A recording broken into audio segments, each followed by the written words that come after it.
આપણે હવે વિપ કરતા જોશું ક્રીમને. એના માટે આપણે જે વિપિંગ ક્રીમ આવે છે એ યુઝ કરશું. વિપિંગ ક્રીમને આપણે ફ્રીઝરમાં સ્ટોર કરશું અને જ્યારે આપણને યુઝ કરવું હોય ત્યારે આપણે એને થોડા કલાક પહેલાં નીચે મૂકી દઈશું અને આપણે ચિલ્ડ લિક્વિડ ફોર્મમાં વિપિંગ ક્રીમને યુઝ કરશું. ઓકે, તો આપણે સ્ટોર એને ફ્રીઝરમાં કરશું, લેકિન યુઝ કરવાને આપણે એને નીચે લેશું. આપણાને ક્રીમ વિપ કરવાને ઇલેક્ટ્રિક બ્લેન્ડર જોશે.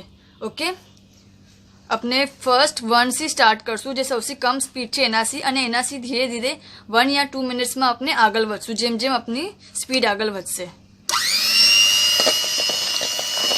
આને આપણે આખું નીચે ટચ કરશું, આપણા જે બોલ છે એને નીચે આખું ટચ કરશું, તેથી એટલો અવાજ આવી રહ્યો છે. એને વચમાં હળવું અડધર નહીં રાખવું. આપણો જે નીચે બેઝ છે એને જો ટચ થવું જોઈએ. ઓકે, આ જે અવાજ આવી રહ્યો છે એના હિસાબથી આવી રહ્યો છે. અને આપણે એક જ ડાયરેક્શનમાં મૂવ કરશું, કાં તો ક્લોકવાઇઝ જાઓ કાં તો એન્ટી ક્લોકવાઇઝ જાઓ. અને આપણો બોલ બી આપણે થોડો જ ભરશું, થોડો એક સાથે નહીં ભરી કાઢીએ.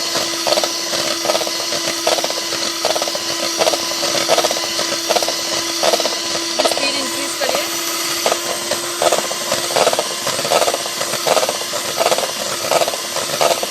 જરા બી આપણે અડધર નહીં રાખીએ આપણા બ્લેન્ડરને, બરાબર નીચે ટચ કરશું ની બ્લેડને.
આપણે સ્પૂનથી ચેક કરશું. આ જો, આ હજી બી આપણું હલી રહ્યું છે, આ ટર્ન ના થવું જોઈએ. ઓકે,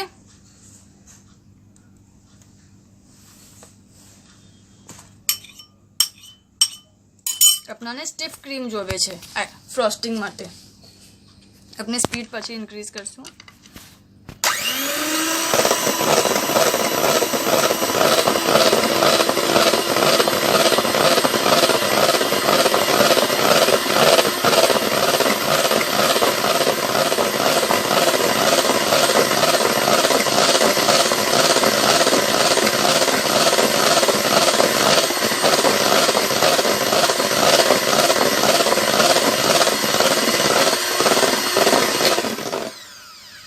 આપણે ચેક કરતા રહીશું.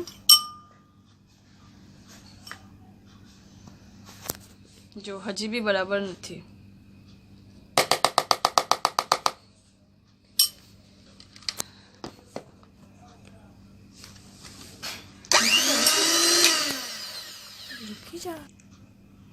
આપણે જ્યારે આમ લઈએ છીએ ને આમ ટર્ન કરીએ છીએ તો જો આ ઝૂકી ગયું, બેન્ડ થઈ ગયું. આમ બેન્ડ ના થવું જોઈએ. જ્યારે આ સ્ટ્રેટ રહેશે ટર્ન કર્યા પછી બી મીન્સ કે આપણું ક્રીમ વિપ થઈ ગયું છે.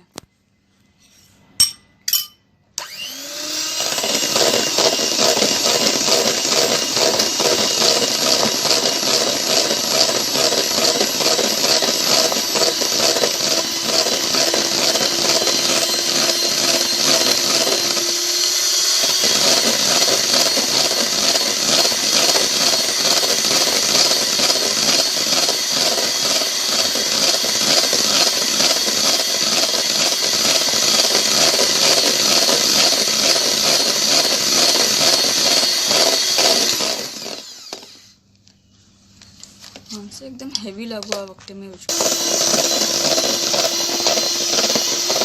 अपने एक बार स्पीड बढ़ावी देसुं પછી પાછળ રિટર્ન નહીં કરીશું, એ સ્પીડ પર આપણે કર્યા કરીશું.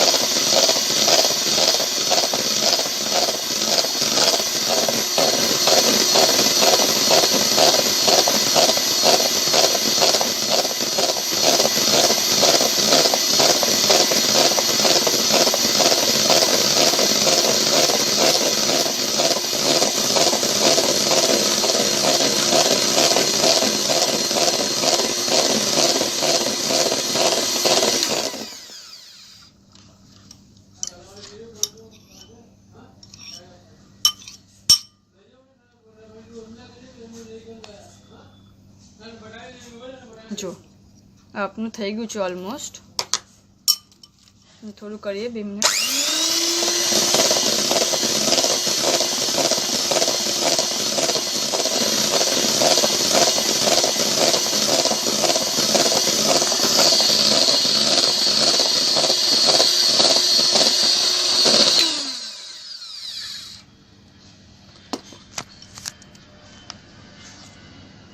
જો આપનું ક્રીમ રેડી છે. જો પોઈન્ટ એની સ્ટ્રેટ રહી છે, જરા બી ટર્ન નથી થઈ રહી. ઓકે, અહીંયા જરા બી આમ નીકળી નથી રહ્યું. હવે અગર આપને આ આપનું જે છે ફ્રોસ્ટિંગ માટે આપનું ક્રીમ રેડી છે. આપણાને જો ગીરી નથી રહ્યું ચમચીમાંથી જરા બી. ઓકે, સ્ટીફ છે. ઓકે, મીન્સ કે આપનું આ ક્રીમ ફ્રોસ્ટિંગ માટે રેડી છે. હવે અગર આપને જ્યારે રોઝ કે કંઈ બનાવવું હોય આઈસિંગ માટે, તો આપણે આને હજી થોડું સ્ટીફ કરશું તાકે બરાબર આપનું રોઝ બને.